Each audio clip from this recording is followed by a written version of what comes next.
waktu dan tempat saya persilahkan yang terhormat Ibu Putri dipersilahkan mengantarkan atau menghandle acara ini. Silahkan Bu Putri. Baik, terima kasih Pak Darno atas kesempatannya. Bismillahirrahmanirrahim. Assalamualaikum warahmatullahi wabarakatuh. Waalaikumsalam. Waalaikumsalam warahmatullahi wabarakatuh. Selamat siang Bapak Ibu semua. Siang Bu. Siang Ibu. Selamat siang. Apa kabarnya? Alhamdulillah baik. Iya, senang sekali rasanya bisa bertemu kembali dengan Bapak Ibu semua. Bismillahirrahmanirrahim. Yang terhormat penyelenggara dari Forum MGMP Kabupaten Bogor, yang terhormat Bapak Ibu peserta pelatihan semua, izinkan saya sharing di sini mengenai materi pembelajaran berdiferensiasi.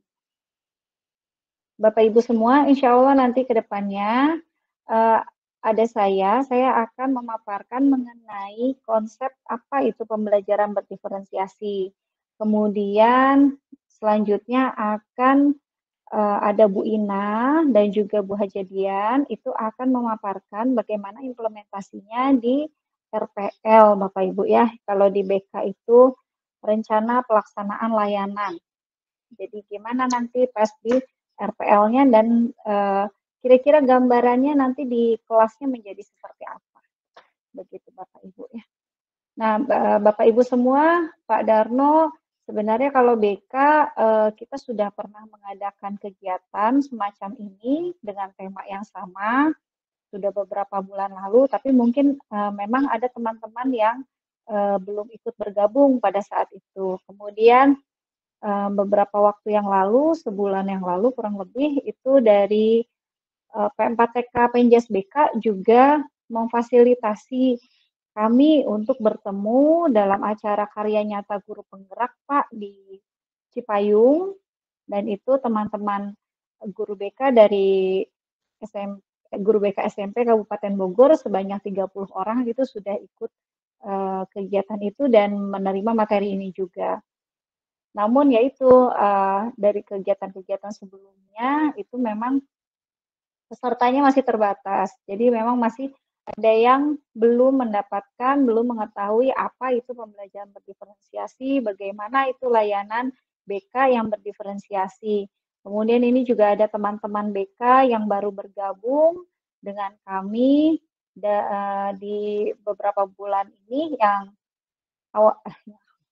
beberapa waktu ini gitu ya. Jadi memang belum mendapatkan, belum tahu mengenai materi ini.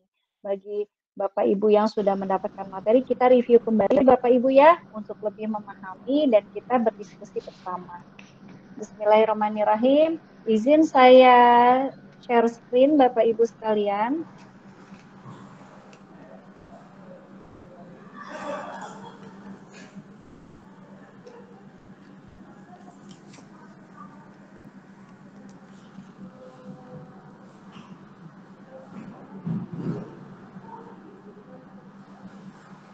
Baik ya Bapak Ibu, sudah tampak ya Bapak Ibu ya?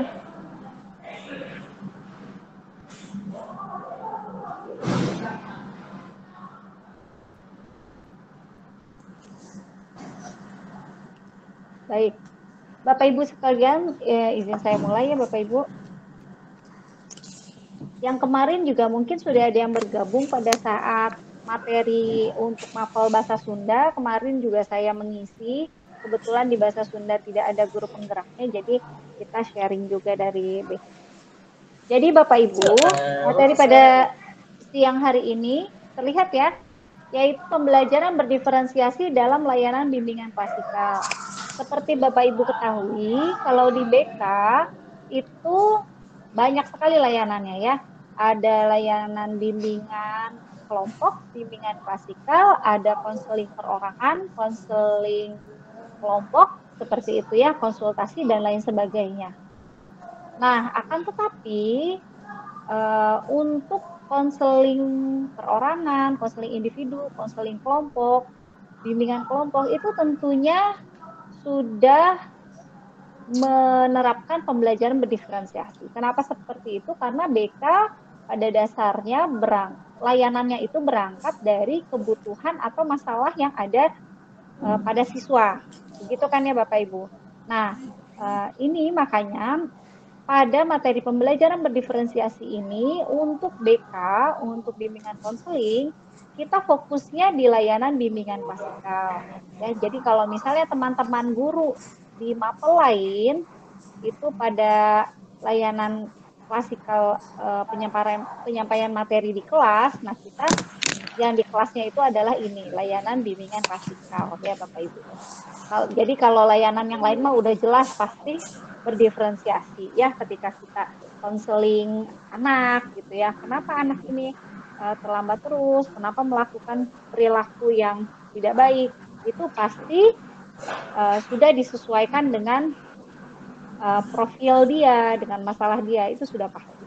Nah, ini yang kita akan belajar adalah bagaimana penerapannya diferensiasi ini pada bimbingan klasikal. Bapak Ibu sekalian, bagi yang belum kenal saya, selamat siang, salam kenal Bapak Ibu. Tak kenal maka kenalanlah gitu ya. Halo, maaf. Saya Putri Dian Pratiwi. Sambil di-share aja ya, itunya ke grup ya, materinya. Silakan. Nah, oh iya Pak. Teman kan saya belum nge-share tuh. Iya, iya sambil Pak. Dibuka. Ini tapi tampak kan ya Pak ya? Share screen ini kelihatan ya Pak? Keluar lagi tadi, saya udah tampil. Keluar lagi. Ini kelihatan? Nah, udah kelihatan. Ini kelihatan ya? Ya, Mas, saya sambil di-share aja di grup materi. Ya, Bapak Ibu, saya adalah guru BK di SMP 2 Cibinong.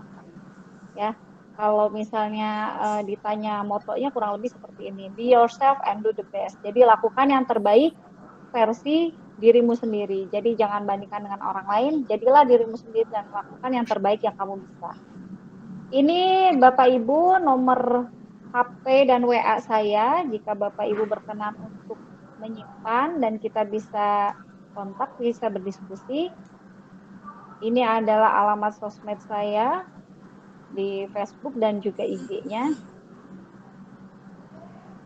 Baik Bapak Ibu, kita lanjut ya. Jadi tujuan pembelajaran kita ya, untuk apa pembelajaran berdiferensiasi ini tentunya agar Bapak Ibu mampu mengaplikasikan pembelajaran berdiferensiasi di kelasnya, di layanan bimbingan klasikalnya. Tujuannya itu Bapak Ibu ya. Kemudian pengertian pembelajaran berdiferensiasi. Apa sih itu pembelajaran berdiferensiasi? Menurut Tomlinson, pembelajaran berdiferensiasi adalah usaha untuk menyesuaikan proses pembelajaran di kelas untuk memenuhi kebutuhan belajar individu setiap murid. Jadi bagaimana kita menyelenggarakan, mengusahakan proses belajar di kelas itu yang sesuai dengan kebutuhan belajar individu setiap murid. Kan murid kita banyak di kelas ya Bapak Ibu ya. Nah kalau misalnya di swasta adalah yang hanya 20. Nah udah mah jumlahnya 20, suruh masuknya 50% nih lagi pandemi gini. Jadi yang masuk cuma 10 orang, sangat minim. Tapi berbeda kalau misalnya di sekolah negeri ya, yang satu kelas ada 40 orang, bahkan ada 43 orang. Seperti itu. Dan dari 40 orang itu pastinya tentunya profilnya berbeda-beda, kebutuhannya berbeda-beda. Nah, oleh karena itu bagaimana nih caranya supaya kita bisa memfasilitasi mereka? Karena pembelajaran yang paling baik adalah pembelajaran yang berdampak kepada murid. Pembelajaran yang berorientasi kepada murid. Bagaimana kita mau berdampak kalau kita tidak tahu profil mereka seperti apa, kebutuhan mereka seperti apa. Ya, Bapak Ibu. Jadi itu pembelajaran berdiferensiasi.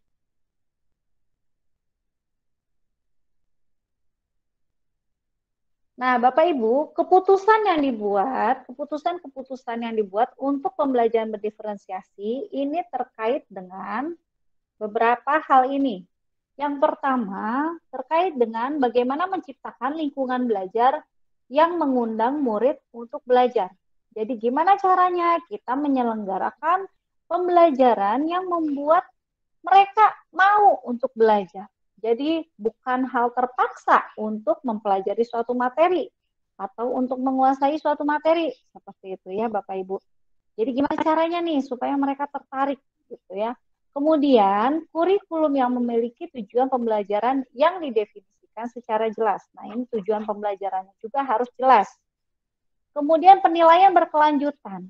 Penilaian berkelanjutan ini maksudnya kayak gimana? Jadi, penilaiannya enggak, misalnya penilaian setelah belajar saja, udah saat itu aja. Tapi berkelanjutan dari sebelumnya, ya nanti ada yang namanya asesmen diagnostik. Itu bagaimana kita melihat profil murid, bagaimana kita melihat kebutuhan murid. Kita data dulu, ya. Kemudian di prosesnya itu ada asesmen juga, ada penilaian, ada sikapnya bagaimana saat berkelompok, keaktifannya gimana waktu di kelas, waktu memperhatikan gitu ya. Itu kan penilaian juga Bapak Ibu ya. Apakah dia aktif bertanya, menjawab, menanggapi gitu. Selanjutnya bagaimana setelahnya gitu, berkelanjutan. Dan setelah itu apakah dalam kesehariannya apa yang diajarkan, nilai-nilai yang dikembangkan, apakah dia lakukan, apakah dia terapkan di kehidupannya. Itu penilaian yang berkelanjutan. Ya, apalagi guru BK ya Bapak Ibu ya, selalu memantau. Memang tugasnya itu. Kemudian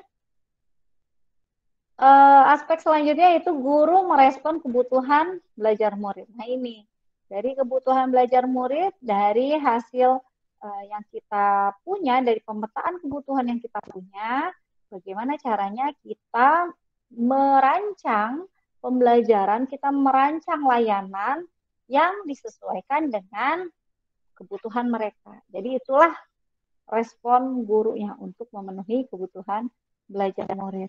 Kemudian bagaimana manajemen kelas yang efektif, ya.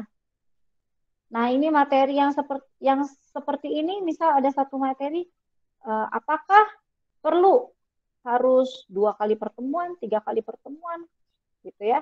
Atau bagaimana menyampaikannya supaya efektif, efisien, disampaikan kepada anak-anak dengan jumlah siswa yang banyak, misalnya seperti itu. Selanjutnya Bapak Ibu. Nah, untuk menyelenggarakan pembelajaran berdiferensiasi, nah ini ciri khasnya ya Bapak Ibu, bahwa kita melakukan pemetaan kebutuhan belajar murid. Pemetaan kebutuhan belajar murid ini bisa dilakukan oleh beberapa aspek, ya, beberapa faktor. Kita bisa melihat dari beberapa faktor. Tetapi di sini kita akan melihat 3 faktor ini ya. Bapak Ibu, ini simple sekali, bukan hanya bisa dilakukan oleh guru BK, tapi juga oleh guru mata pelajaran lainnya. Jadi Bapak Ibu bisa mengimbaskan materi ini ke teman-teman di sekolah ya. Bapak Ibu untuk agar anak-anak lebih senang belajarnya, lebih respon, lebih aktif di kelasnya, yuk kita bikin peta kebutuhan murid. Berdasarkan apa nih misalnya? Ada berdasarkan kesiapan belajar atau readiness murid. Ya. Apakah mereka sudah paham materi yang akan disampaikan? Mereka sudah pernah tahu belum?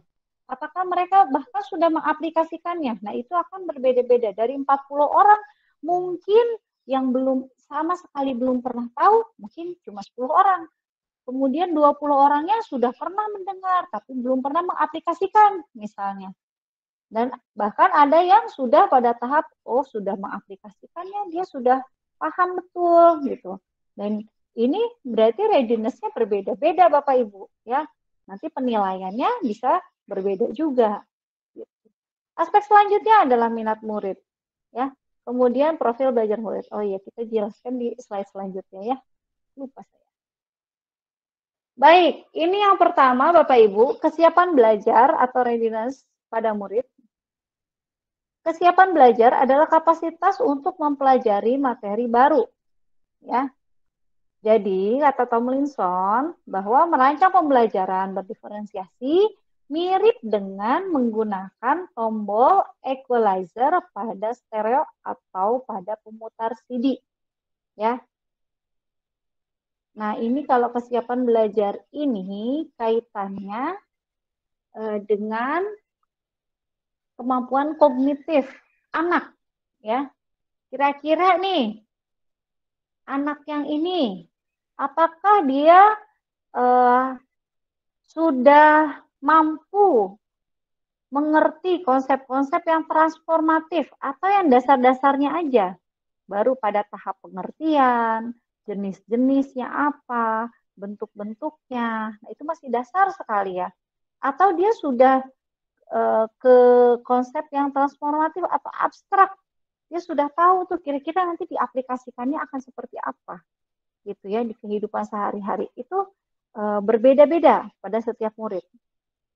Ya, apakah dia memang harus dijelaskan konsep itu secara sederhana atau bisa kompleks, ya. Kemudian apakah harus terstruktur anaknya atau yang ya udah sih nggak usah terstruktur banget gitu ya, terbuka aja, open ended. Kemudian ada anak yang tergantung dan juga ada anak yang mandiri. Ada anak yang dikasih bahan bacaan aja dia udah paham nih, di sini di modul udah ada bacaannya, udah ada LK-nya, oh dia kerjain sendiri.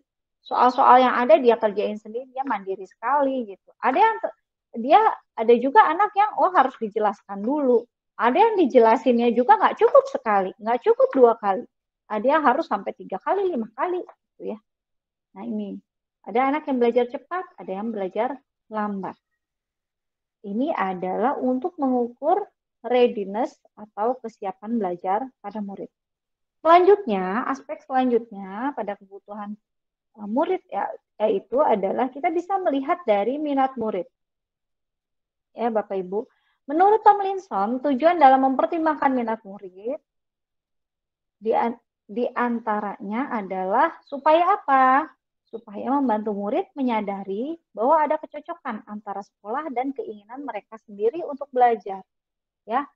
Jadi untuk menggugah, ya, untuk mengundang mereka untuk belajar, itu tentunya mereka harus benar-benar sadar bahwa ada, oh ya, ini maunya sekolah dan ini kebutuhan saya, ini sesuatu yang saya ingin, dan ada kecocokan di situ. Nah, itu mereka akan lebih termotivasi, akan lebih senang gitu kan belajarnya ya. Kemudian gimana nih cara mempertimbangkan minatnya? Pertimbangannya apa? Untuk menunjukkan keterhubungan antara semua pembelajaran. Kemudian menggunakan keterampilan atau ide yang familiar bagi murid sebagai jembatan mempelajari ide atau keterampilan yang kurang familiar atau baru bagi mereka. Ya, jadi untuk mempelajari ide-ide atau keterampilan-keterampilan yang baru, nah kita bisa menggunakan keterampilan atau ide yang familiar yang sudah mereka ketahui sebelumnya.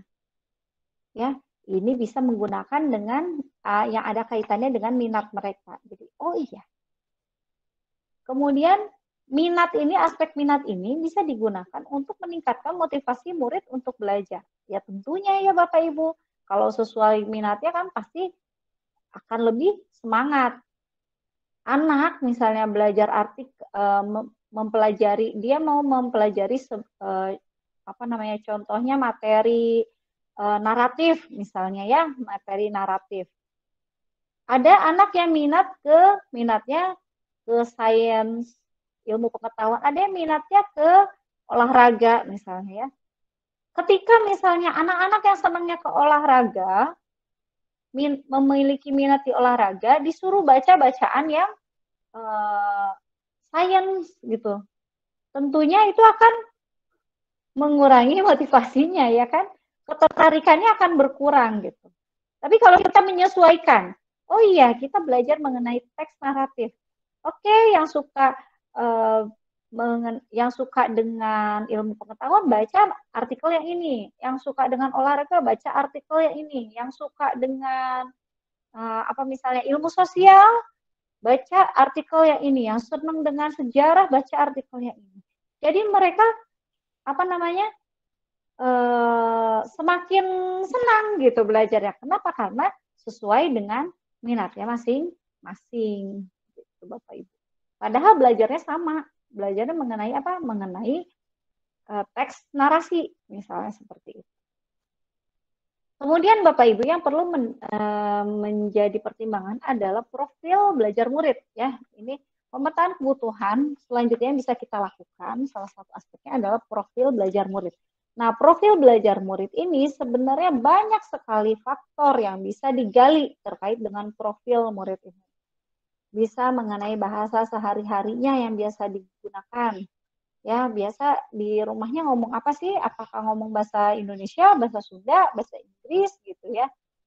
Itu akan berbeda juga ketika belajar di kelas gitu ya. Wah, anak ini diajak ngomong bahasa Indonesia kok gak nyambung. Oh, ternyata dia baru pindahan dari luar negeri. Pantes aja gitu kan ya. Kemudian gimana dengan budaya yang dimiliki dari latar belakang keluarganya misalnya. Kemudian kesehatannya nih, profil kesehatan anak ini bagaimana? Kok dia ini ya, apa namanya, pucet aja gitu kan ya. Nah itu kan kita mesti tahu juga gitu Bapak Ibu ya. Keadaan keluarga dan kekhususan lainnya. Contohnya di sini adalah gaya belajar. Nah ini mungkin untuk guru BK biasanya sudah membuat profil berdasarkan gaya belajar nih ya. Gaya belajar sebenarnya bisa jadi lebih dari 3, tapi di sini yang kita bahas ada 3, auditory, visual, dan kinestetik. Simpel aja ya Bapak Ibu. Tapi Bapak Ibu kalau mau membuat lebih dari ini bisa. Ya. Hal-hal ini, profil belajar murid ini dapat diperoleh melalui observasi, pemberian angket maupun wawancara secara langsung. Ya, insya Allah kalau guru BK udah tahu tuh ya observasi. Kita bisa observasi sendiri atau hasil observasi dari wali kelas atau guru mata pelajaran. Gitu kan ya Bapak Ibu. Nanti ada guru pelajaran misalnya laporan, Bu Putri, ini anak ini sepertinya seperti ini. Setelah kita teliti, misalnya kita kasih angket, kita observasi lebih lanjut, oh Bu memang gaya belajarnya dia kinestetik. Jadi kalau misalnya ibunya cuma ceramah aja di kelas, bisa aja sih dia ngedengerin, cuma dia memang nggak bisa diem misalnya gitu. Nah gimana caranya nih supaya anak yang kinestetik ini juga terfasilitasi, terwadahi gitu, dan bisa belajar bareng-bareng juga di kelas itu. Ya, itu Bapak Ibu. Bisa juga diperoleh datanya dari wawancara secara langsung. Baik, sampai sini saya ingin memperlihatkan contoh dari pemetaan kebutuhan murid. Bentar, saya buka satu-satu ya Bapak Ibu, soalnya banyak juga.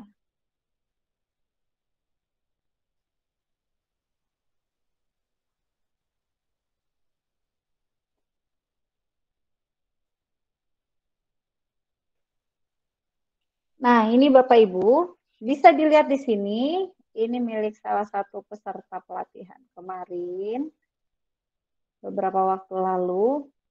Nah, ini Bapak Ibu, bisa dilihat di sini ya. Ini materinya tentang bullying. Tujuan bimbingannya, murid memahami materi dan menghindari perilaku bullying. Nah, ini teman kita ini Bu Atik Setiabudi dari SMP 15 Bogor itu membuat tabel pemetaan kebutuhan layanan berdasarkan kesiapan belajar murid. Ini berdasarkan readiness, Bu, Bapak Ibu. Ya, tentang apa? Tentang bullying. Jadi kita buat nih dalam satu kelas ini kita bagi 3 kelompok ya. Kelompoknya nggak usah bilang sama anak-anak, cuma kita sudah menyediakan angket misalnya. Buatlah misalnya sebelum menyampaikan materi bullying, kita buat misalnya 5 pertanyaan gitu mengenai bullying. Ini untuk melihat apakah dia termasuk anak yang kelompok ini yang belum mengetahui tentang bullying dan belum menunjukkan perilaku anti-bullying. Apakah dia termasuk di kelompok yang ini, yang A misalnya, atau ada nih kelompok yang B, sudah mengetahui tentang bullying, namun belum menunjukkan perilaku anti-bullying. Maksudnya, dia sudah tahu tentang bullying, tapi kalau ada temannya yang menjadi korban, ketika dia melihat ada kejadian bullying di situ, dia belum bisa menolong kawannya. Gitu. Nah, ini bisa, kalau ada anak yang sudah yang masuk kelompok ini, kita masukkan di sini ya namanya. Kemudian kelompok yang ketiga, nah di sini sudah memahami tentang bullying dan dapat menunjukkan perilaku anti-bullying. Nah, kalau ini untuk anak-anak yang dia sudah paham tentang bullying dan ketika dia menghadapi situasi apakah dia dibully, dia bisa melawannya, atau dia melihat keadaan di mana ada korban bully, di situ dia bisa turun, misalnya menegur kawannya yang melakukan bullying, atau dia bisa melapor pada orang dewasa, misalnya seperti itu. Nah, ini contoh dari tabel pemetaan kebutuhan berdasarkan readiness, ya, berdasarkan kesiapan belajar murid. Nah, ini nama-namanya nih Bapak Ibu, setelah Bapak Ibu menyebar angket, nah kelihatan kan ya, oh anak yang masuk kelompok ini ditulis di sini Bapak Ibu ke bawah terus gitu ya. Yang masuk kelompok yang di tengah, oh ini siapa saja tulis di sini. Kemudian yang sudah paham, sudah bisa menunjukkan perilaku anti-bullying, tulis di sini. Nah, ini sebelum membuat RPL. Ini berdasarkan kesiapan belajar murid. Selanjutnya, saya juga ingin memperlihatkan mengenai contoh yang berdasarkan pemetaan kebutuhan berdasarkan minat nih Bapak Ibu. Tampak ya? Nah, ini digedein. Nah, ini sama juga materinya bullying. Nah, misalnya gini, ini tujuan layanannya murid dapat memahami bahaya perilaku bullying. Materinya bullying, tapi kita melihat minatnya ternyata ketika diberi angket, ya ditanya, kamu misalnya lebih senang membuat artikel atau membuat poster, menggambar poster, atau lebih senang membuat video, atau senang membuat cerpen, atau senang membuat lagu. Nah, kita jaring nih Bapak Ibu sebelum penyampaian materi. Ini biasanya kalau di awal tahun ya Bapak Ibu. Jadi di awal tahun kita bisa bikin angketnya, kita bisa memetakan profilnya di awal tahun ajaran. Jadi pas menyampaikan materi kita sudah tahu nih. Oh, ini anak-anak yang termasuk kelompok yang senang dengan artikel. Oh, ini anak-anak yang senang dengan poster. Oh, ini anak-anak yang senang membuat video. Ini anak-anak yang senang membuat cerpen. Oh, ini anak-anak yang senang membuat lagu. Ini bisa lebih banyak lagi, ya. Minat itu banyak. Atau tadi pembagian minatnya, misalnya berdasarkan apa? Berdasarkan ilmu pengetahuan alam. Ini ilmu pengetahuan sosial misalnya. Kemudian ini tentang sejarah, tentang politik, tentang apa lagi? Entertainment gitu. Ya, ini siapa-siapa saja. Nah, nanti baru dirancang pembelajaran berdiferensiasi seperti apa. Nih, ada lagi ini contoh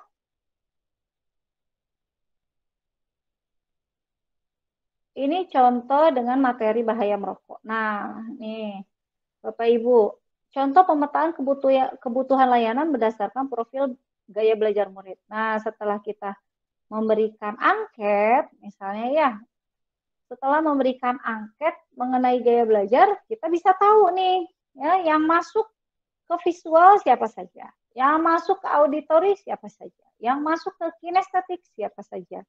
Akhirnya nanti treatmentnya di kelas akan menjadi berbeda, walaupun nanti kegiatannya akan bersama-sama secara klasikal, tapi penekanannya akan menjadi berbeda-beda setiap anak. Ya. Nanti bagaimana kira-kira gambarannya nanti akan dijelaskan oleh Ibu Ina dan juga Ibu Dian. Kita kembali lagi Bapak Ibu, itu adalah tadi pemetaan kebutuhan pada murid. Selanjutnya, nah profil kebutuhan belajar murid tersebut berbeda-beda kan Bapak Ibu ya. 40 anak dalam satu kelas, beda-beda semua. Bagaimana cara mengakomodasi kebutuhan murid kita yang berbeda-beda itu? Tidak mungkin kan kita mau menyampaikan materi bullying. Kita bagi 3 sesi. Ya, untuk kelas 7A kita bagi 3 sesi. Untuk yang minatnya begini 10 menit. Kemudian 10 menit pertama, 10 menit kedua yang minatnya berbeda, 10 menit ketiga yang minatnya berbeda. Gak mungkin seperti itu ya. Tapi ada yang namanya ini, ada 3 strategi yang bisa mengakomodasi kebutuhan belajar murid ya, dalam melaksanakan pelayanan bimbingan klasikal. Apa saja itu? Yang pertama adalah diferensiasi konten, diferensiasi proses, dan juga diferensiasi produk. Bagaimana penjelasannya? Saya akan memutarkan video Bapak Ibu ya, supaya lebih jelas. Sebentar. Kita akan menyimak video dari instruktur yang memaparkan 3 strategi pembelajaran berdiferensiasi. Lagi loading Bapak Ibu. Ya, oke.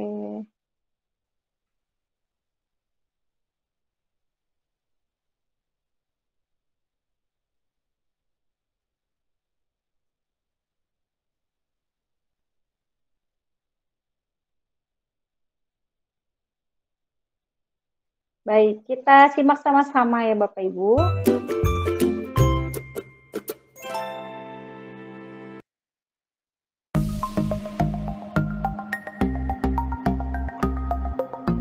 Dalam tahapan pembelajaran sebelumnya, Bapak Ibu telah belajar tentang bagaimana kita bisa memetakan kebutuhan belajar murid yang kita lihat lewat 3 aspek, yaitu kesiapan belajar, minat, dan profil belajar murid. Kebutuhan belajar murid ini harus selalu menjadi dasar bagi praktek diferensiasi yang kita lakukan di kelas. Nah, sekarang kita akan membahas mengenai apa saja strategi diferensiasi yang bisa kita lakukan berdasarkan 3 pemetaan kebutuhan tadi. Setelah kita mengidentifikasi kebutuhan belajar murid kita, maka kita kemudian dapat menentukan apa strategi diferensiasi yang ingin kita lakukan. Diferensiasi itu sendiri bisa kita lakukan dalam beberapa strategi. Namun, dalam modul ini, kita akan fokus pada 3 strategi saja, yaitu yang pertama, diferensiasi konten, 2, diferensiasi proses, dan 3, diferensiasi produk. Sekarang, mari kita bahas satu persatu. Sebelum kita membahas tentang diferensiasi konten, kita harus mengetahui terlebih dahulu, sebenarnya konten itu apa sih? Konten itu adalah apa yang kita ajarkan kepada murid-murid kita. Konten dapat dibedakan sebagai tanggapan terhadap tingkat kesiapan, minat, atau profil belajar murid yang berbeda, atau juga terhadap kombinasi dari kesiapan, minat, dan profil belajar murid. Jika Bapak Ibu masih ingat, Tomlinson memberikan kita alat yang disebut equalizer, yang dapat membantu guru mengukur readiness atau kesiapan murid. Coba kita lihat equalizer ini. Jika memetakan kebutuhan berdasarkan kesiapan murid, maka kita perlu menentukan jenis informasi yang harus disiapkan. Siapa yang perlu diberikan bahan-bahan belajar yang sifatnya foundational? dan siapa yang akan kita berikan bahan-bahan belajar yang jenis informasinya bersifat transformatif atau transformasional. Bahan-bahan belajar yang bersifat foundational atau mendasar, misalnya dasar-dasar, fakta umum, prinsip-prinsip. Jadi, sifat dari informasi, ide-ide, atau teks yang harus diakses oleh mereka juga harus di level yang mendasar. Sementara, di sisi lain, untuk murid yang sudah siap mempelajari materi yang lebih bersifat transformasional, maka kita harus siapkan bahan ajar yang sesuai yang memungkinkan mereka untuk mengembangkan ide-ide. Misalnya, kita dapat memberikan mereka tantangan, research question, pertanyaan-pertanyaan pemandu yang membantu mereka mengembangkan pemahaman dan memperluas ide secara lebih dalam dan lebih jauh lagi.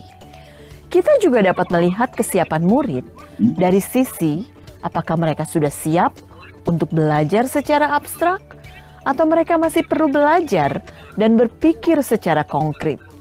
Saat belajar, murid perlu merasa familiar dengan informasi atau materi-materi penting yang sedang dipelajari sebelum dapat bergerak melihat implikasi makna atau keterhubungan antar materi.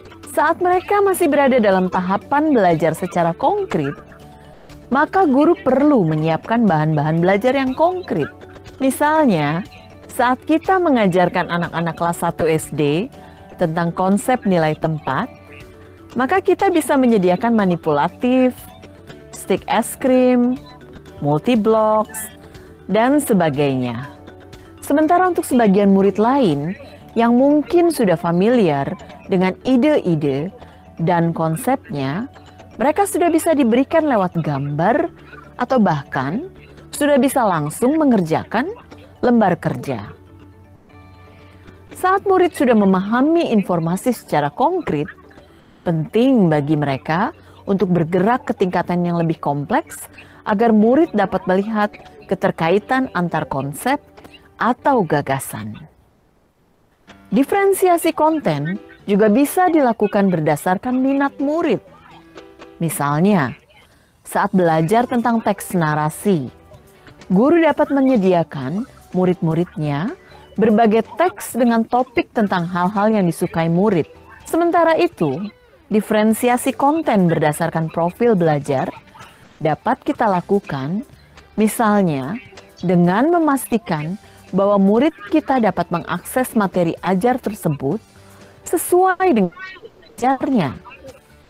Sebagai contoh, murid yang memiliki gaya belajar visual mungkin akan belajar dengan lebih baik jika materinya diberikan dalam bentuk gambar. Sementara untuk mereka yang auditori, materinya dapat diberikan dalam bentuk audio.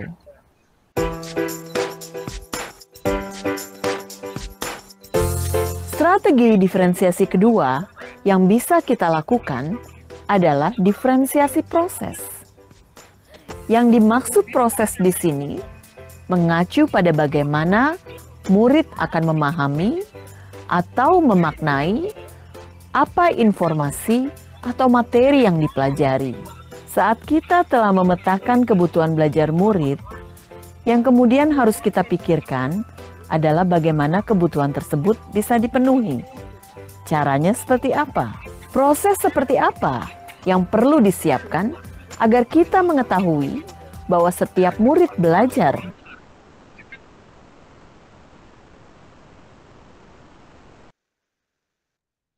tentang seberapa banyak jumlah bantuan yang kita berikan kepada murid-murid kita.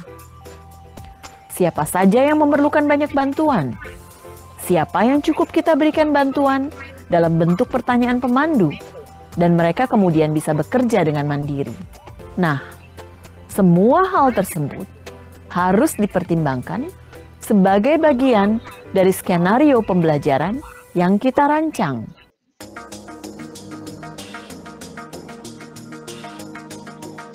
Ada banyak cara kita dapat melakukan diferensiasi proses.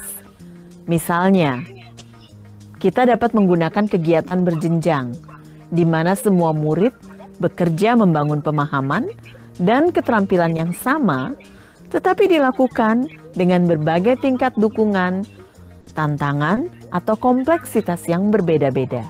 Kedua, kita dapat menyediakan pertanyaan pemandu atau tantangan yang perlu diselesaikan di sudut-sudut minat. Sudut-sudut minat yang kita siapkan di kelas ini akan mendorong murid untuk mengeksplorasi berbagai submateri yang terkait dengan topik yang sedang dipelajari yang menarik minat mereka. Misalnya, saat mempelajari jenis-jenis karangan, kita bisa minta murid membuat karangan yang terkait dengan minat mereka. Jika mereka memiliki minat dalam bidang olahraga, mereka boleh duduk di sudut olahraga, di mana di sana mereka akan diberikan berbagai pertanyaan yang terkait dengan olahraga. Beberapa pertanyaan pemandu kemudian dapat kita berikan sesuai dengan level kemampuan mereka. Yang ketiga, membuat agenda individual untuk murid. Misalnya, guru dapat membuat daftar tugas yang berisi pekerjaan umum untuk seluruh kelas, serta daftar pekerjaan yang terkait dengan kebutuhan individual murid. Jika murid telah selesai mengerjakan pekerjaan umum, maka mereka dapat melihat agenda individual dan mengerjakan pekerjaan yang dibuat khusus untuk mereka. 4. Memvariasikan lama waktu yang murid dapat ambil untuk menyelesaikan tugas, untuk memberikan dukungan tambahan bagi murid-murid yang kesulitan, atau sebaliknya, mendorong murid yang cepat untuk mengejar topik secara lebih mendalam. Contoh selanjutnya, misalnya, mengembangkan kegiatan bervariasi yang mengakomodasi beragam gaya belajar, visual, auditori, dan kinestetik. Contoh selanjutnya, menggunakan pengelompokan yang fleksibel, yang sesuai dengan kesiapan, kemampuan, dan minat.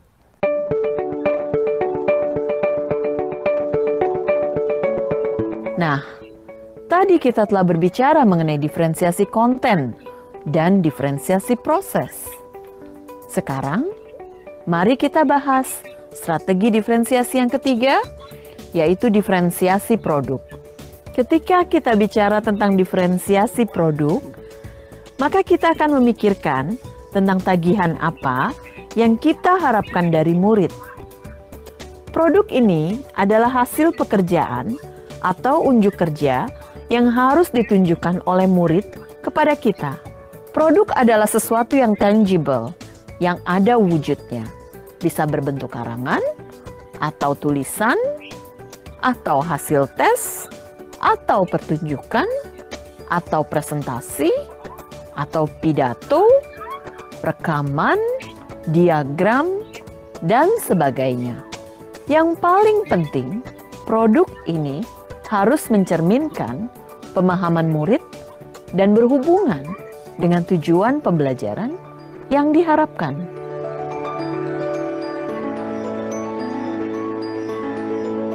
Kita dapat melakukan diferensiasi produk dengan berbagai cara.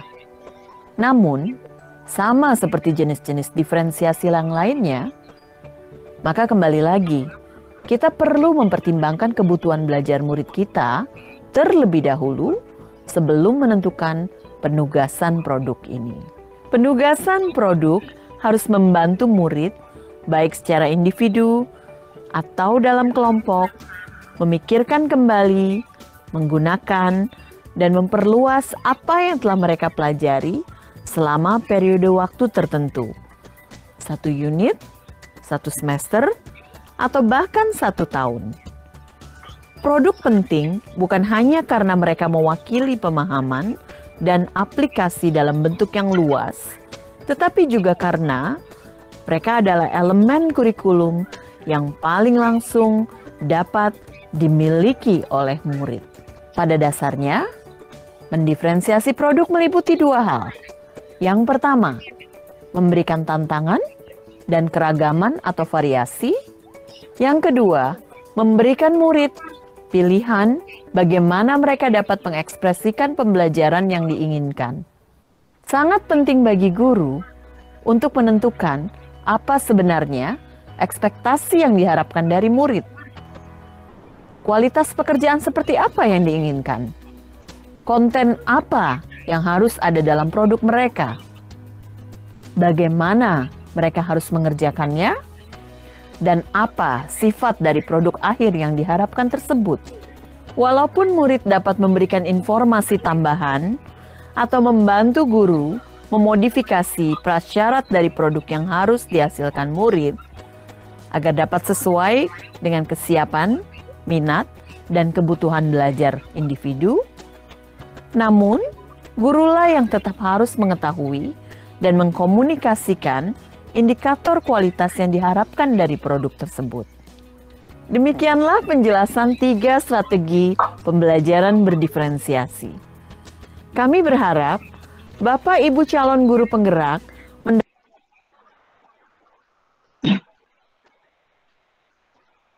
Baik Bapak Ibu, itu tadi video dari instruktur ya Bapak Ibu mengenai strategi pembelajaran berdiferensiasi yang bisa kita lakukan di layanan bimbingan klasikal. Jadi ada diferensiasi konten, diferensiasi produk, proses, dan yang terakhir adalah diferensiasi produk. Baiklah Bapak Ibu, demikian dari saya penjelasan mengenai konsep pembelajaran berdiferensiasi. Selanjutnya, bagaimana aplikasinya di RPL atau rencana pelaksanaan layanan akan disampaikan oleh Ibu Nur Fajrina dan juga Ibu Hajadian Purwani. Demikian dari saya. Mohon maaf jika banyak kekurangannya. Assalamualaikum warahmatullahi wabarakatuh.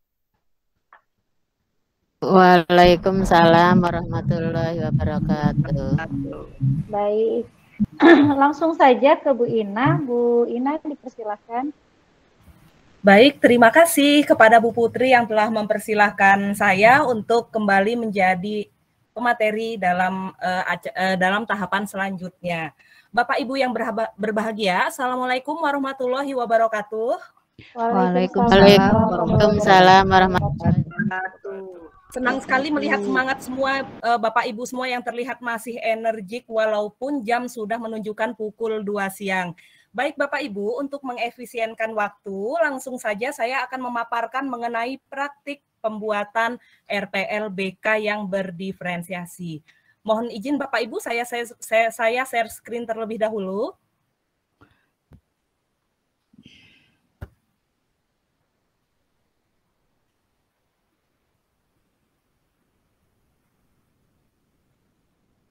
Sebentar.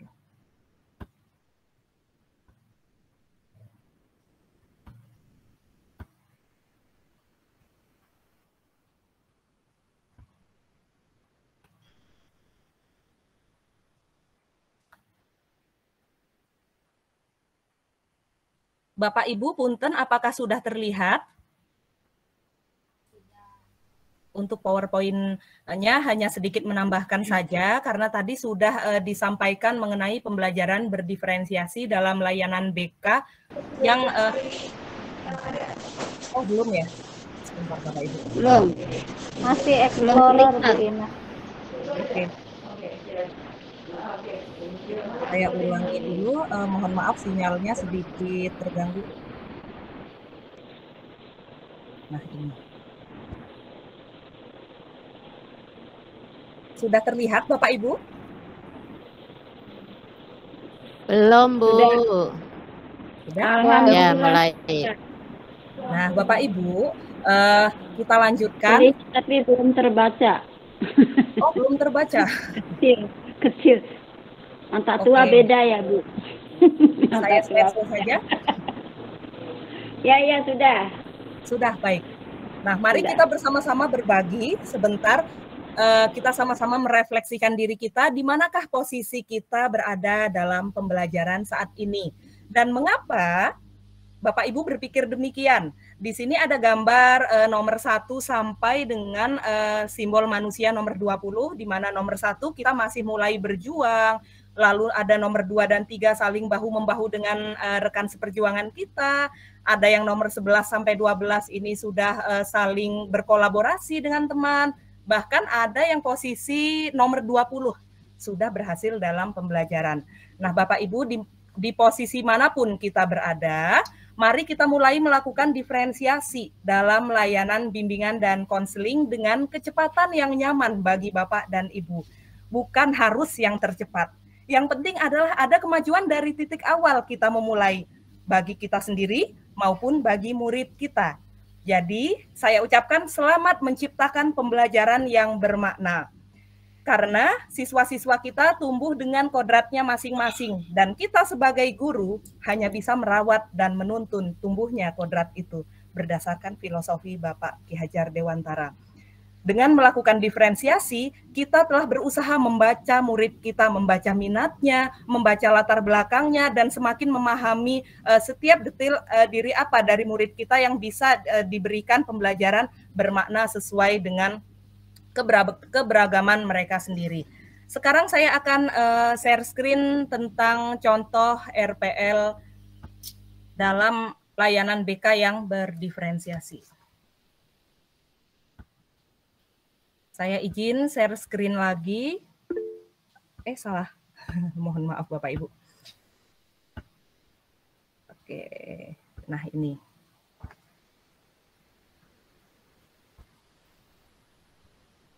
Punten Bapak Ibu, apakah RPL-nya sudah terlihat di layar Bapak Ibu? Sudah, Bu. Sudah, Bu Ina. Nah, ini merupakan salah satu contoh RPL bimbingan klasikal yang rencana akan saya terapkan pada semester genap tahun pelajaran ini, tahun pelajaran 2021-2022. Seperti yang telah dijelaskan oleh Bu Putri di awal materi tadi, bahwa sebelum memulai layanan bimbingan dan konseling yang berdiferensiasi, terlebih dahulu kita melakukan pemetaan kebutuhan murid berdasarkan apa yang kita inginkan. Di sini saya contohkan yang pertama adalah pemetaan kebutuhan murid berdasarkan minat. Tadi sudah juga dijelaskan dengan sangat jelas oleh Bu Putri. Ini hanya sedikit menambahkan. Di sini misalnya materi dan topik yang diambil adalah stop cyberbully atau stop perundungan dalam media sosial. Dengan tujuan pemberian layanan BK, peserta didik dapat mengetahui bentuk perilaku cyberbully dan mencegah perilaku cyberbully. Adapun sasarannya yang saya ambil kelas 7, di sini saya ambil kelas 7A. Nah, di sini ada minat, boleh kita bebas mau mengelompokkan siswa berdasarkan minat apa. Saya ambil contohnya TIK, seni, dan menulis.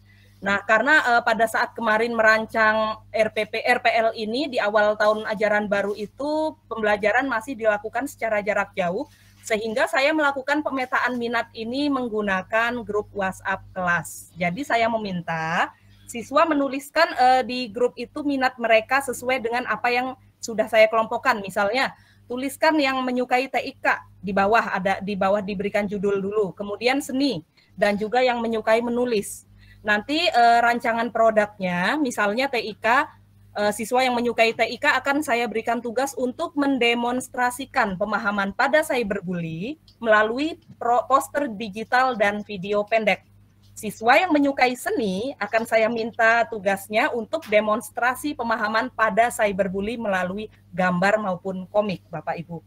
Kemudian bagi yang suka menulis, difasilitasi dengan tugas demonstrasi pemahaman pada cyberbully melalui bentuk artikel, cerita pendek, mind map, atau bahkan pengalaman hidup mereka sendiri. Nah, dalam contoh di atas, guru mendiferensiasi produk pembelajaran dengan mempertimbangkan perbedaan minat murid kita. Lalu ada juga contoh pemetaan kebutuhan murid berdasarkan kesiapan belajar, seperti yang sudah dijelaskan Bu Putri, ini hanya sedikit menambahkan. Jadi readiness-nya dikelompokkan peserta didik yang telah memahami, kemudian telah memahami dan mengerti upaya pencegahannya. Lalu ada kelompok peserta didik yang telah memahami apa itu cyberbully tapi belum mengetahui upaya mencegahnya. Dan ada juga kelompok siswa yang sama sekali belum mengetahui bentuk-bentuk perilaku dari cyberbully itu apa aja sih. Nah, ini dikelompokkan siswanya, lalu nanti direncanakan diferensiasi prosesnya. Nah, bagi peserta didik yang telah memahami cyberbullying dan tahu cara mengatasinya ini bisa membantu temannya dengan cara menjadi mentor bagi temannya. Dengan cara menjadi teman diskusi bagi teman yang belum paham. Demikian juga yang sudah mengetahui tentang cyberbully tetapi belum tahu pencegahannya, bisa juga bertanya dengan teman yang sudah paham. Dan bagi peserta didik yang sama sekali belum mengetahui apa itu cyberbullying, bisa diskusi melalui chat di WA dengan di bawah bimbingan guru BK. Nah, ini contoh pemetaan siswa berdasarkan kesiapan belajar. Ada juga berdasarkan profil belajar, visual, auditori, atau kinestetik. Nah, Bapak Ibu, kalau yang ada di dalam benak Bapak Ibu kok kayaknya ribet amat ya bikin RPP diferensiasi, harus segala macam minat dipetakan. Nah, ambil yang paling mudah saja Bapak Ibu, bisa dipilih salah satu dari contoh-contoh pemetaan kebutuhan murid ini. Jadi tidak harus dibikin 3 sekaligus, dari profil, kok kayaknya dari minat, lalu dari kesiapan belajar. Kalau Bapak Ibu masih meraba-raba atau masih merasa kesulitan, bisa dicoba dipilih salah satu pemetaan yang yang menurut Bapak Ibu paling nyaman untuk diaplikasikan di kelas. Saya akan beralih ke struktur RPL-nya Bapak Ibu. Nah, di sini komponennya layanan dasar dengan bimbingan layanan pribadi sosial dengan topik landasan perilaku etis. Dan mengambil judul atau tema tentang stop cyberbullying atau perundungan di media sosial. Alokasi waktu yang saya alokasikan adalah 2 kali pertemuan untuk tatap muka. Ini dibuat pada saat awal tahun ajaran di mana masih pembelajaran jarak jauh sehingga formatnya masih RPL 1 lembar dengan moda daring. Tapi bisa Bapak Ibu disesuaikan untuk tatap muka. Jadi yang pertama menuliskan tujuan layanan, yaitu yang pertama peserta didik kita dapat mengidentifikasi bentuk-bentuk cyberbully di media sosial melalui diskusi. Dan di sini mereka belajar untuk analisis ya, untuk HOTS-nya C4. Lalu tujuan yang kedua, peserta didik diharapkan dapat memprakarsai tindakan pencegahan cyberbullying di media sosial dengan membuat rencana tindakan pencegahan. Nah, rencananya apa nih gitu ya, murid itu diberikan umpan supaya mereka bisa berpikir apa sih cara yang tepat untuk pencegahan cyberbullying. Tujuan yang ketiga adalah peserta didik diharapkan dapat menunjukkan atau membuat kampanye sederhana mengenai tindakan pencegahan cyberbullying di media sosial, baik melalui karya yang dibuatnya berupa tulisan atau berupa gambar, dan diunggah di media sosial miliknya. Di sini siswa telah melakukan presisi atau penghasilan produk. Mengapa saya tertarik untuk mengangkat tema ini? Karena banyaknya permasalahan siswa yang konsultasi ya, kalau mereka itu nggak nyaman ketika temannya itu modelnya ketika ada masalah saling menyindir di media sosial, Bapak Ibu. Jadi itu secara tidak langsung melukai mental atau psikis dari korbannya. Kenapa permasalahan tidak diselesaikan secara tatap muka aja sih atau ngobrol, ketemu? Kenapa harus saya disindir, Bu Ina? Saya disindir di status. Atau bahkan yang lebih parah lagi dibuat semacam meme komik yang dimana itu gambar editan ya gitu. Jadi siswa merasa tersinggung, tidak nyaman. Dan itu sudah mengarah ke tindakan cyberbullying. Lalu yang kedua mengenai metode, alat, media, dan sumber. Di sini dicontohkan metodenya adalah sinema edukasi. Jadi saya meminta siswa untuk menyimak tayangan dalam link YouTube tentang materi atau gambaran mengenai cyberbullying atau perundungan melalui media sosial. Dan ini disiarkan lewat WhatsApp group. Bisa mereka tonton ataupun bisa juga di-downloadin karena videonya ini tidak lama, hanya sekitar 3 menit aja. Nah, bisa lalu ditonton oleh siswa. Kemudian boleh di zoom lagi biar kelihatan. Oh iya, mohon maaf, baik. Ya, ini mah jaringannya mah gede tapi enggak ada. Ya gitu Sudah. Bu Ina, udah cukup. Makasih. Ya, terima kasih masukannya Bapak Ibu. Bisa saya lanjutkan? Oke. Lalu langkah-langkah dalam kegiatan layanan sebenarnya tidak jauh berbeda ya Bapak Ibu dengan ketika kita melakukan pemberian layanan bimbingan konseling yang sebelum ini, tetapi perbedaannya adalah dengan memasukkan unsur-unsur diferensiasi ke dalam kegiatan kita. Di sini tahap awal seperti biasa membuka kegiatan dengan salam, berdoa, lalu presensi dan pembinaan hubungan baik dengan peserta didik.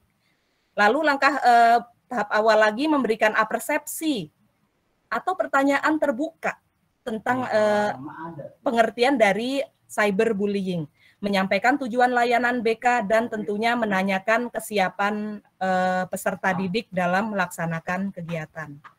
Nah, untuk tahap inti, saya membuatnya ini untuk satu RPL ini untuk 2 pertemuan. Nah, pada pertemuan pertama, yang pertama tahap intinya, peserta didik membuka link video YouTube tentang cyberbullying.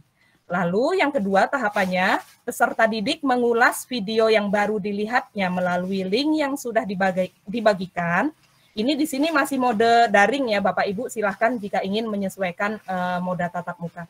Lalu yang ketiga adalah memasukkan unsur diferensiasi proses di sini, yaitu ini yang sudah saya berikan warna biru. Bagi peserta didik yang belum mengetahui bentuk perilaku cyberbullying, maka diminta untuk mengidentifikasi bentuk-bentuk perilaku cyberbullying melalui diskusi dengan bantuan teman yang sudah paham dan dibimbing oleh kita selaku guru BK.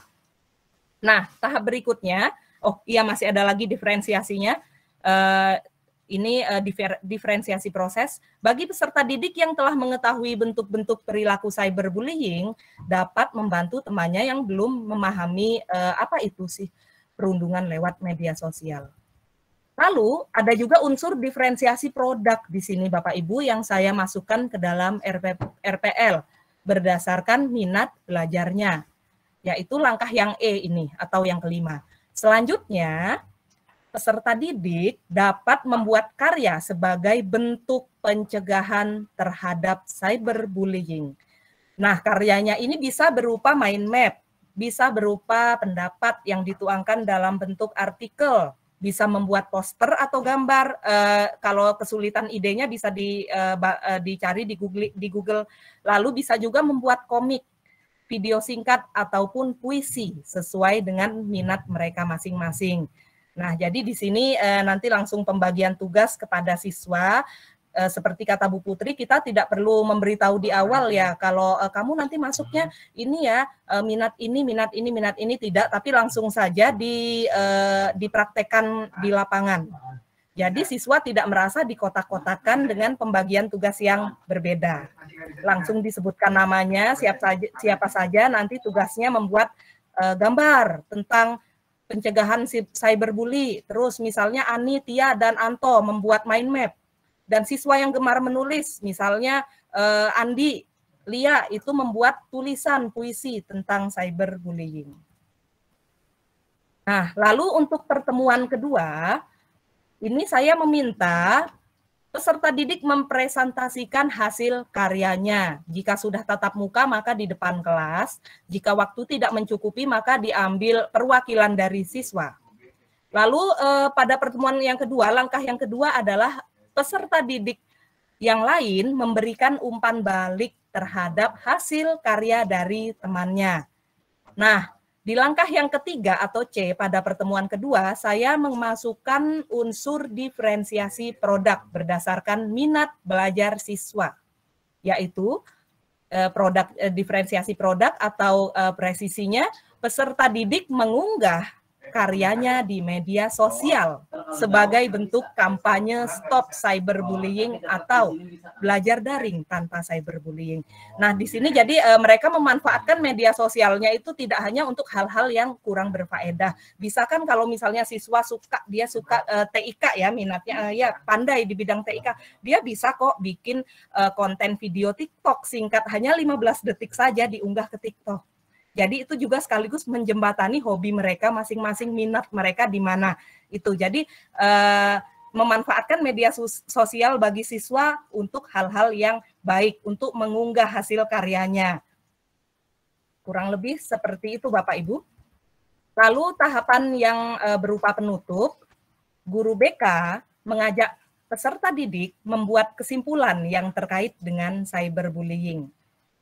Tahapan berikutnya adalah di tahap penutup, guru BK memberikan apresiasi atas partisipasi aktif siswa dalam proses layanan BK. Lalu guru BK menyampaikan materi layanan yang akan datang serta mengakhiri kegiatan dengan berdoa dan salam. Nah, Bapak Ibu, untuk layanan BK yang berdiferensiasi, penilaiannya itu atau pembelajarannya dilaksanakan dengan berkelanjutan, artinya adalah ada tindak lanjut dari proses layanan itu sendiri. Di sini ada evaluasi, yaitu evaluasi proses. Nah, guru BK memperhatikan proses layanan, terutama keaktifan dari para peserta didik dalam mengikuti kegiatan layanan.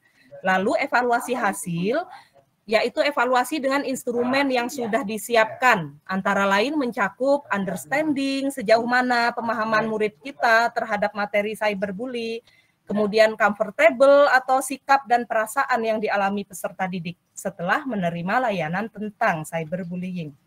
Kemudian action atau rencana tindakan yang akan diambil oleh peserta didik setelah menerima layanan informasi dalam bentuk karya tadi. Jadi apa rencana selanjutnya dari para peserta didik? Nah, tentunya tidak lengkap tanpa adanya tindak lanjut. Tindak lanjutnya berupa bimbingan kelompok atau konseling individu bagi peserta didik yang mengalami cyberbullying di media sosial. Jadi ada selalu tindak lanjutnya agar siswa juga lebih terbuka dan lebih tahu bagaimana cara mengatasi ketika mereka itu mengalami kasus cyberbullying atau perundungan di media sosial. Jangan sampai ya sudah diam aja pasrah seperti itu. Dan kalau misalnya ada siswa yang dia berkeluh kesah sama guru BK bahwa saya nggak berhasil gitu menangani pelaku dari cyberbullying, teman saya masih aja terus suka mengolok-ngolok saya, Bu. Nah, disitulah peran guru BK untuk menengahi bila perlu memanggil pelaku dari perundungan ini. Jadi dipanggil, kemudian duduk bersama dan diselesaikan bersama. Di dalam RPL ini, Bapak Ibu, ada juga lampiran tadi hasil pemetaan kebutuhan belajar siswa, kemudian lampiran berupa materi, dan juga lampiran berupa instrumen evaluasi. Kita lihat sejenak. Lampiran 1 tadi pemetaan kebutuhan murid berdasarkan minat. Lalu pemetaan kebutuhan murid berdasarkan kesiapan belajar. Dan pemetaan kebutuhan murid berdasarkan profil belajar. Nah, jika Bapak Ibu bertanya, kan ada diferensiasi, ada 3 jenisnya, yaitu proses, kemudian konten, dan produk ya. Apakah harus ketiga jenis diferensiasi itu langsung dimasukkan di dalam satu RPL, bahkan 1 kali pertemuan? Tidak harus, Bapak Ibu. Jadi bisa memakai salah satu dulu jika keberatan, atau 2 dari 3 jenis diferensiasi. Jadi pada intinya adalah kita belajar dengan kecepatan yang nyaman sesuai dengan diri kita. Kalau saya, misalnya Bapak Ibu berpikir, saya baru akan memasukkan 1 unsur saja, ya nggak apa-apa. Jadi sama-sama belajar, yang penting nantinya setelah kita memberikan pembelajaran ini, diharapkan diferensiasi ini akan memberikan pembelajaran yang bermakna bagi murid kita. Di situ sudah ada kemajuan dari titik awal kita memulai semuanya. Nah, ini berdasarkan angket gaya belajar ya, pemetaan kebutuhan murid berdasarkan profil belajar dengan menyebar angket gaya belajar pada siswa. Ya, jadi di sini kalau dari hasil pemetaan melalui gaya belajar dan profil belajar ya Bapak Ibu, nanti ada 3 jenis kategori gaya belajar, nah visual, auditori, dan kinestetik. Bagi murid yang visual, guru bisa memberikan materi dalam bentuk video yang disertai gambar dan ilustrasi, murid bisa menggambar ya, kemudian auditori itu bisa dengan pemberian format audio, lalu kinestetik yaitu format video dalam memberikan materi layanan BK. Nah, selanjutnya ada lampiran berupa materi. Nah, ini materinya saya ambilkan dari sumber website di sini. Ini materi berupa sinema edukasi tentang cyberbullying. Dan ini materinya tentang cyberbullying. Memang merupakan hal yang cukup baru. Kalau biasanya yang kita kenal bullying dalam bentuk ini ya psikis ataupun fisik. Nah, ini dalam bentuk perundungan di media sosial. Jadi apalagi di era digital saat ini, di mana siswa-siswa kita itu sudah selangkah lebih maju bahkan dari gurunya dalam menggunakan IT. Bahkan mereka sendiri sudah mengunduh berbagai aplikasi media sosial di ponselnya masing-masing. Jadi jangan sampai hal tersebut disalahgunakan untuk ujaran kebencian atau mengungkap data pribadi seseorang sehingga disalahgunakan. Kemudian memberikan komentar haters pada sebuah konten dan juga mengedit foto menjadi meme yang tidak sopan. Nah, diharapkan dengan adanya diferensiasi dalam layanan BK yang mengangkat tema cyberbullying ini, siswa dapat memperlakukan orang lain sebagaimana dia ingin diperlakukan. Jadi mudah-mudahan ada manfaatnya, yaitu mengatasi masalah dalam lingkungan pertemanan, kemudian bijak dalam menggunakan media sosial, serta terbiasa menyaring sebelum sharing. Jadi berhati-hati dalam mengirimkan pesan. Ini terkadang siswa kita itu bercandanya ngasal aja, atau misalnya mereka tidak memfilter dulu apa sih ini kira-kira kalau saya mengupload konten ini adakah yang tersinggung atau mengganggu atau tidak kenyamanan dari teman yang lainnya. Nah, apalagi perundungan itu juga bisa sifatnya ngata-ngatain fisik seseorang lewat media sosial, dijadikan bahan lelucon. Kemudian diharapkan juga setelah menerima materi ini, siswa beralih menggunakan hal-hal positif untuk diunggah ke media sosial, menghindari kata kasar, kata yang sifatnya sindiran, hingga hoax atau gosip. Nah, ini ya Bapak Ibu hal yang belum tentu benar kok sudah sama murid sudah di-share, sehingga membuat teman yang lain tersinggung. Diharapkan setelah layanan ini diberikan menjadi lebih bijak dan tidak ikut-ikutan teman yang melakukan tindakan cyberbullying. Nah, diharapkan juga dengan adanya diferensiasi dalam layanan BK, siswa itu dapat lebih bisa proaktif dan juga mereka bisa speak up ketika menjadi korban dari tindakan cyberbullying. Nah, ini yang perlu dipahami oleh siswa-siswa kita. Lalu ada juga kelengkapan di dalam RPL yang berdiferensiasi ini, ada kelengkapan berupa lampiran 3, Bapak Ibu, yaitu instrumen evaluasi. Di sini ada instrumen proses. Mohon maaf, evaluasi proses berupa lembar observasi guru BK. Jadi kita membuat beberapa pernyataan dan nanti ada scoringnya. Saya contohkan ada 8 item pernyataan di sini. Nah, apakah skornya sudah sesuai? Misalnya kegiatannya sudah sesuai, respon peserta didiknya baik, kemudian peserta didik tampak antusias, peserta didik menyampaikan pendapat sesuai topik, aktif di kelas, menjawab pertanyaan yang diberikan guru, serta aktif dalam respon atau memberikan umpan balik dengan baik. Jadi ada skor pedoman scoringnya, nanti yang terendah berapa dan yang tertinggi di sini 32 dengan kategori hasil mulai dari kurang hingga sangat baik. Nah, ada juga kelengkapan berupa lembar refleksi peserta didik, Bapak Ibu. Nah, saya besarkan lagi. Lembar refleksi peserta didik. Jadi ini diberikan untuk siswa bisa dalam bentuk ditulis di papan tulis atau dalam bentuk Google Form. Jadi untuk mengukur sejauh mana siswa itu memahami materi yang kita sampaikan, seberapa banyak informasi yang telah mereka dapat, dan seberapa besarnya mereka menyadari bahwa materi tentang cyberbullying ini merupakan suatu materi yang penting bagi keberlanjutan studi mereka. Lalu diharapkan juga siswa dapat mengembangkan perilaku yang lebih positif serta mendapatkan materi. Jadi mengukur kesadarannya dan juga mengembangkan perilakunya ke arah yang lebih positif, bahkan mengubah perilaku yang lebih baik. Yang tadinya memang sedikit-sedikit itu sukanya nyindir temennya atau sedikit-sedikit permasalahan dibawa ke media sosial, padahal bisa diselesaikan secara baik-baik dan tatap muka, itu tidak dilakukan lagi oleh siswa yang bersangkutan. Ada skor minimal dan skor maksimal dari evaluasi tersebut. Dari mulai cukup, kurang, baik, dan sangat baik.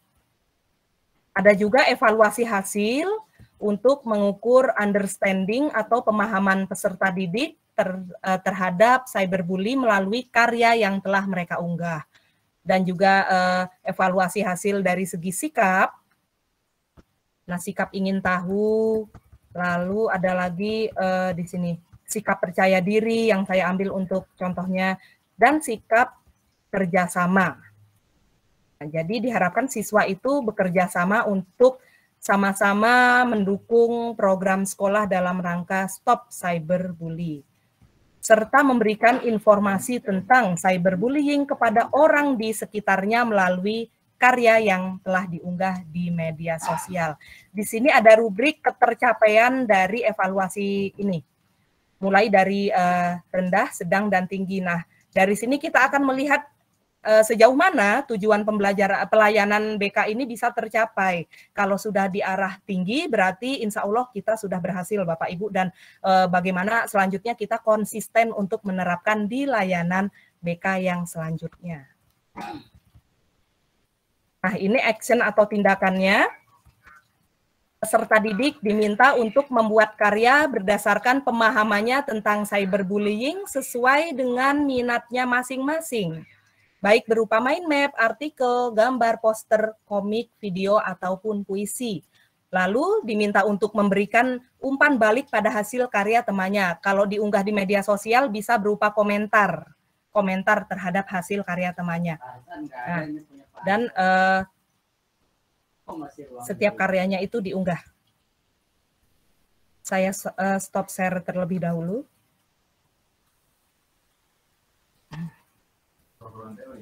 Baik Bapak Ibu semuanya, tadi sudah saya paparkan mengenai contoh dari RPL BK berdiferensiasi dengan sasaran siswa kelas 7, di mana mereka adalah siswa yang masih mengalami masa peralihan dari anak-anak ke remaja awal baru lulus SD. Mudah-mudahan dengan fondasi dasar yang kuat, mereka bisa menapaki studinya di SMP dengan lancar dan cenderung tidak memiliki banyak masalah di sekolahnya, apalagi masalah di bidang pribadi dan sosial dengan rekannya. Karena jika sudah bermasalah dengan teman, apalagi masalahnya cyberbullying, itu juga berpengaruh terhadap kerukunan dan semangat belajarnya. Bapak Ibu, sekian materi dari saya mengenai RPL BK berdiferensiasi untuk kelas 7. Dan setelah ini kita akan sama-sama menyimak pemaparan dari pemateri kita selanjutnya yang hebat dan luar biasa dan sudah sangat berpengalaman, Ibu Hajah Dian Purwani. Saya tutup dulu. Wassalamualaikum warahmatullahi wabarakatuh. Silakan dilanjutkan. Waalaikumsalam warahmatullahi wabarakatuh. Bu Hajah Dian. Sudah langsung Bu Putri atau gimana? Silahkan Bu Dian. Oh, ya. Teman-teman yang hebat, sebelumnya saya sampaikan terima kasih banyak atas kesempatan diberikan kepada penyelenggara, yaitu dalam hal ini ketuanya Bapak Sudarno, serta Bu Putri sebagai ketua MGBK Kabupaten Bogor, serta teman-teman semua guru BK maupun mungkin di sini ada beberapa guru mapel yang ikut bergabung dalam diklat ini. Assalamualaikum warahmatullahi wabarakatuh.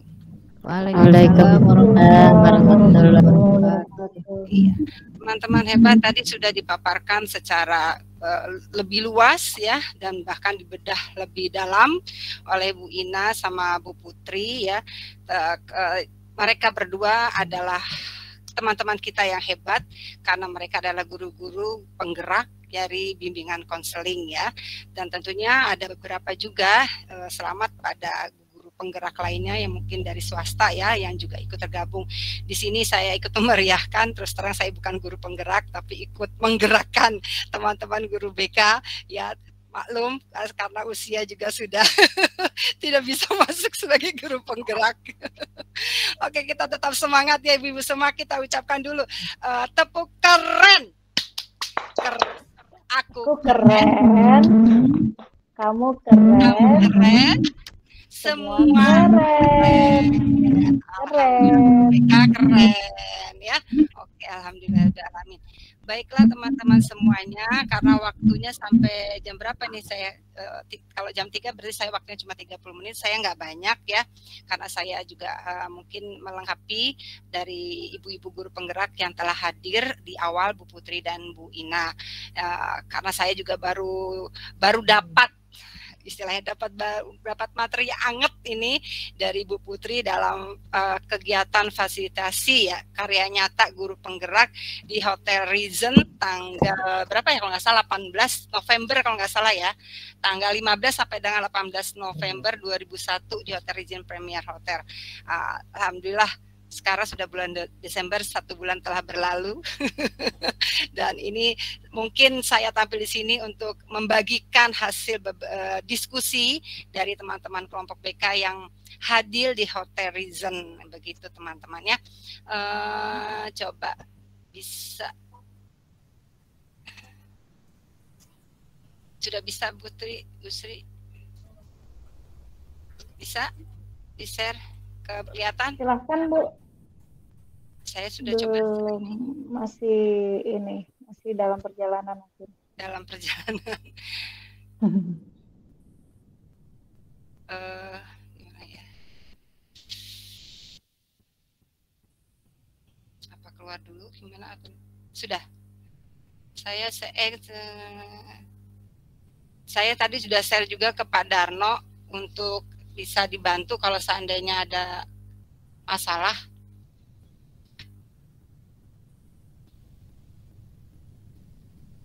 Atau saya share juga ke Bu Putri ya, biar ini ya. Boleh Bu, boleh kirim ke saya Bu. Ya, takutnya nggak ini. Saya lewat WA ya Bu Putri ya, saya kirimkan. Siap Ibu, mangga. Oke. Ya, sambil menanti slide ditayangkan oleh Bu Putri ya, ini tadi masih loading aja, muter-muter aja nih, hujan deras di sini.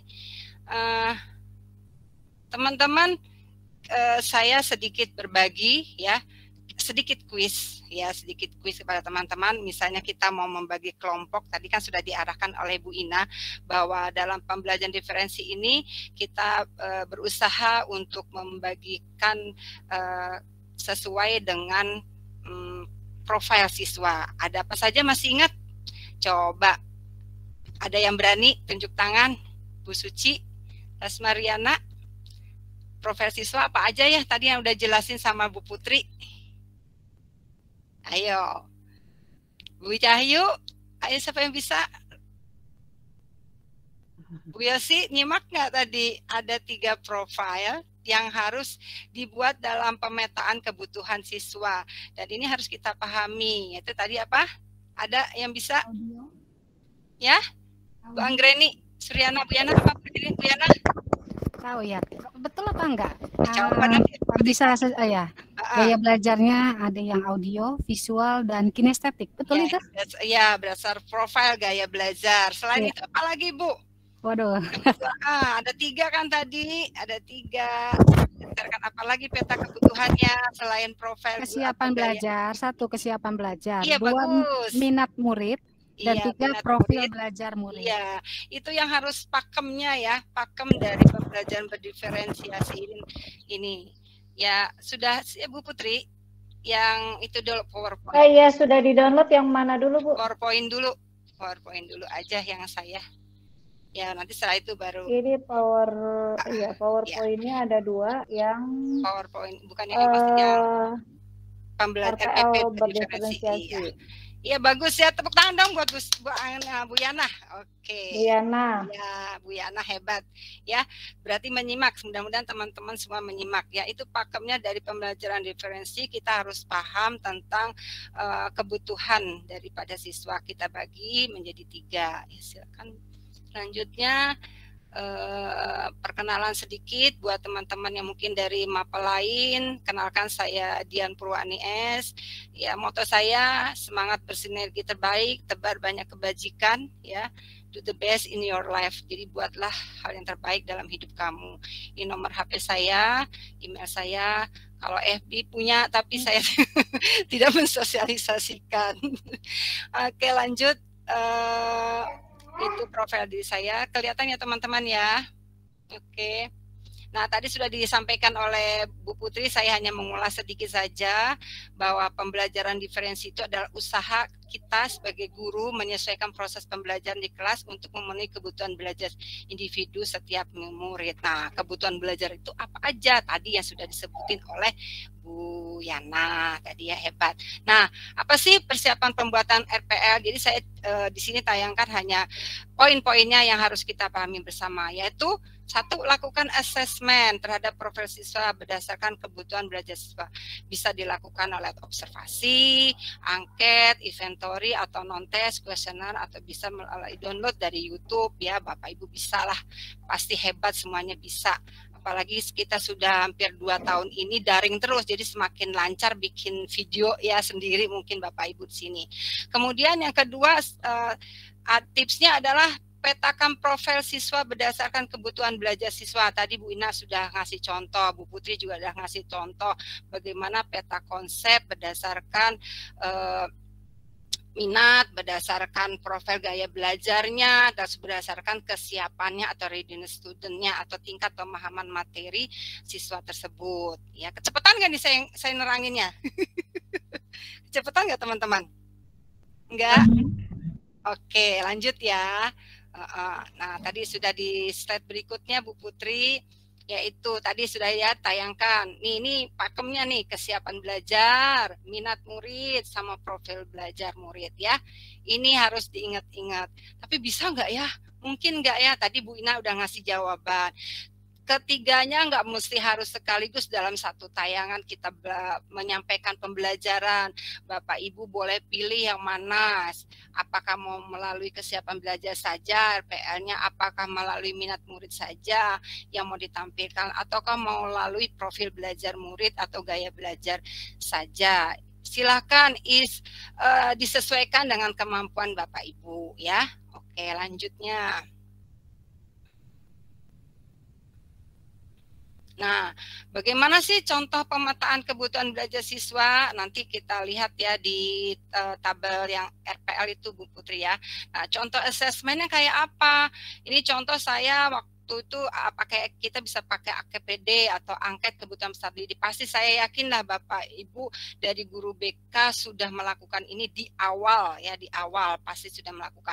Atau pakai Google Form. Kemarin saya awal tahun ajaran itu pakai Google Form dengan cara karena kita daring, saya pakai men-sharekan gaya belajar, pakai yang tes gaya belajar. Waktu itu padahal belum dapat diklat dari Bu Putri, cuma saya keingetan aja, saya mau pakai ini.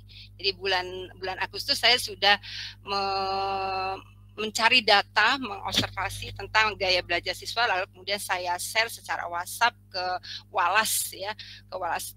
Saya kebetulan di kelas 8 serta ngajar di kelas 9. Jadi saya pakai ini ya, recommended-nya tes gaya belajarnya. Jadi nggak usah susah kita bikin ya, semuanya tersedia di YouTube ya. Bapak Ibu mau cari apa aja kayaknya sudah ada di Google ya, Mbah Google.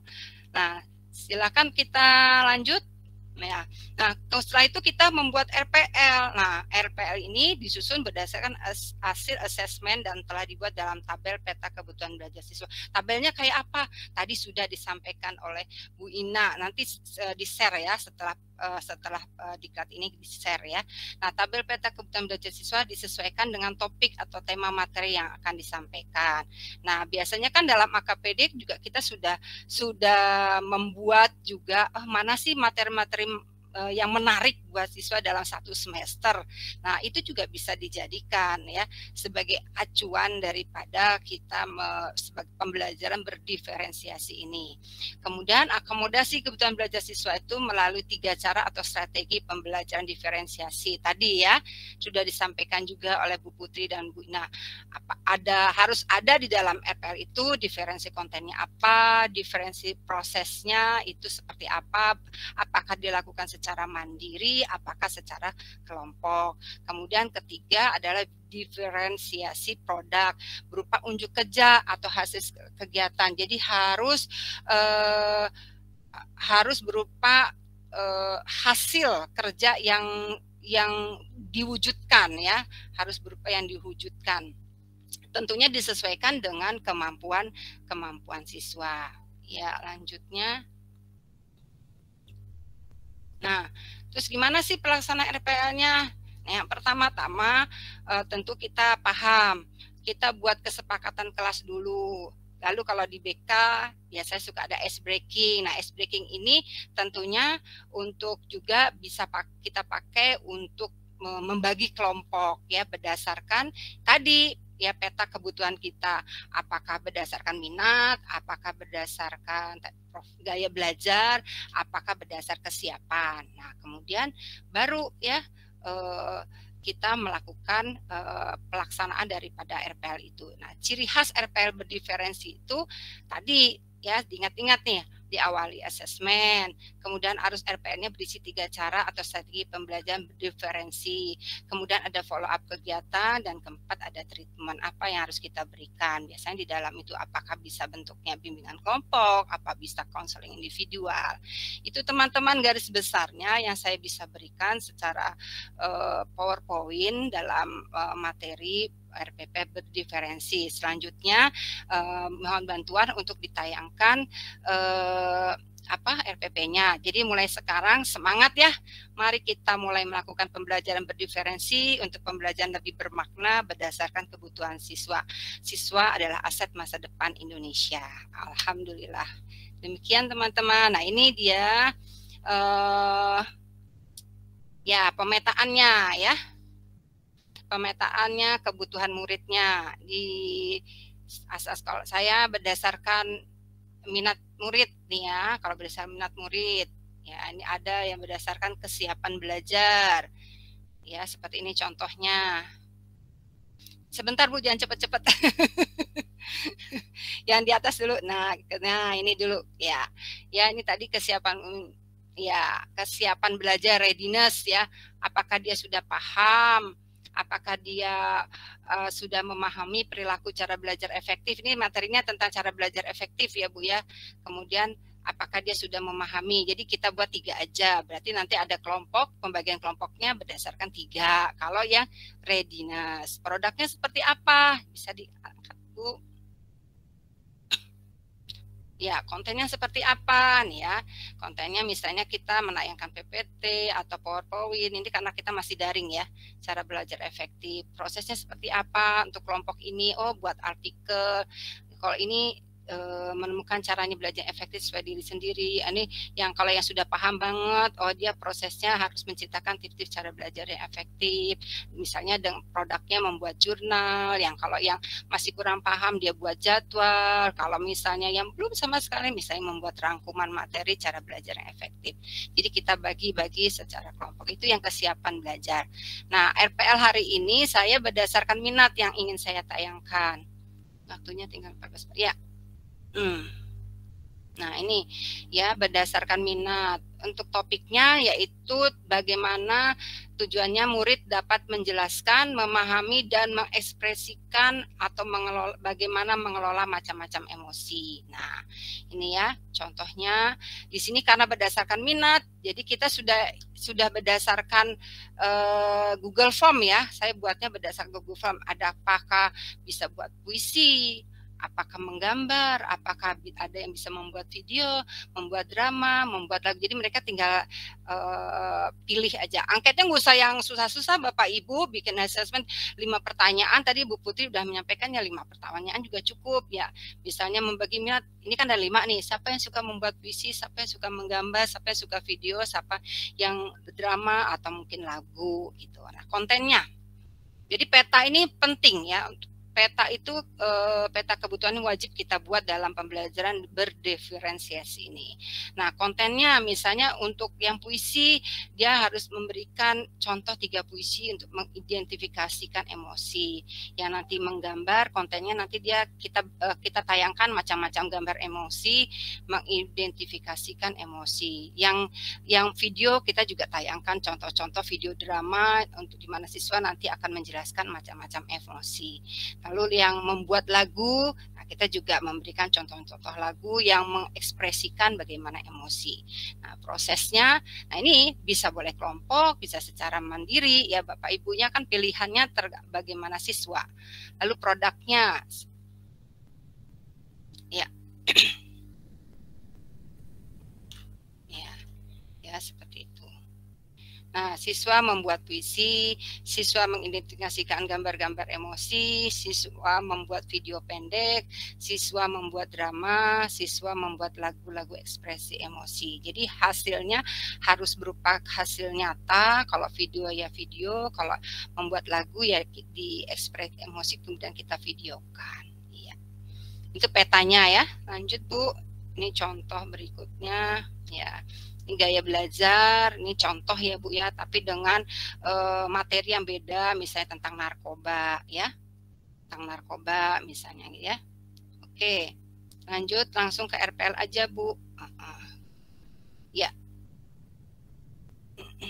Nah, judulnya kematangan emosi ya. Tujuan layanannya adalah menjelaskan pengertian emosi, kemudian memahami macam-macam emosi, kemudian dapat memahami cara mengelola emosi. Nah, metodenya pakai ceramah, tanya jawab. Nah, medianya bisa PowerPoint, tayangan video, laptop, atau melalui WhatsApp group dan Zoom ya. Kemarin saya lakukan melalui Zoom ya Bapak Ibu ya, melalui Zoom. Nah, selanjutnya langkah-langkah kegiatan layanan. Saya RPL-nya ringkas aja ya Bapak Ibu, karena di sini kan dimintakan RPL berdiferensi seperti apa. Tentunya Bapak Ibu guru BK semuanya pasti hebat, semuanya udah paham ya, walaupun satu lembar anak beranak. Lampirannya juga banyak. Nah, RPL hari ini yang dibahas adalah apa saja tadi ya. Pertama tentunya membuka dengan salam dan berdoa. Nah, dengan Zoom akan lebih memudahkan. Lewat WhatsApp grup kita bisa pakai voice note ya juga bisa. Lalu di sini sudah saya beri keterangan, terus membina hubungan baik, menciptakan suasana akrab dengan peserta dikit. Nah, kesepakatan kelasnya bagaimana disampaikan. Lalu ice breakingnya sederhana untuk membagi kelompok juga sederhana juga bisa dibagi. Ini contoh ice breaking nih. Saya di sini ingin berbagi misalnya. Adakah silakan teman-teman memilih mau seandainya Allah menciptakan menjadi binatang, mau pilih apa? Apakah mau menjadi elang? Apakah mau menjadi kura-kura? Atau mau menjadi bunglon? Ayo, ice breaking saudara mungkin bisa diterapkan di sana, misalnya pembagian kelompoknya 3. Bu Yosi mau jadi apa? Bunglon. Mau jadi bunglon. Alasannya kenapa Bu Yosi jadi bunglon?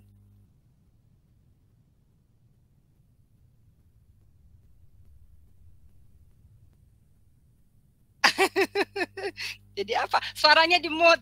Bu Rowi. Oh, suaranya di mute suaranya. Ya, Bu Yosi kenapa menjadi bunglon? Jadi bunglon mungkin bisa terbang kemana-mana, bisa hidup bebas, terusnya tidak ada apa untuk apa melintasi apa cagar alam yang ada. Aduh, ada paket nggak ada orang. Sebentar dulu. Bisa sebentar ya Bu Putri, dulu ya, ada tukang paket dulu datang gimana ini? Ya, Bang, lempar aja Bang. Ambil aja dulu Boci, ambil.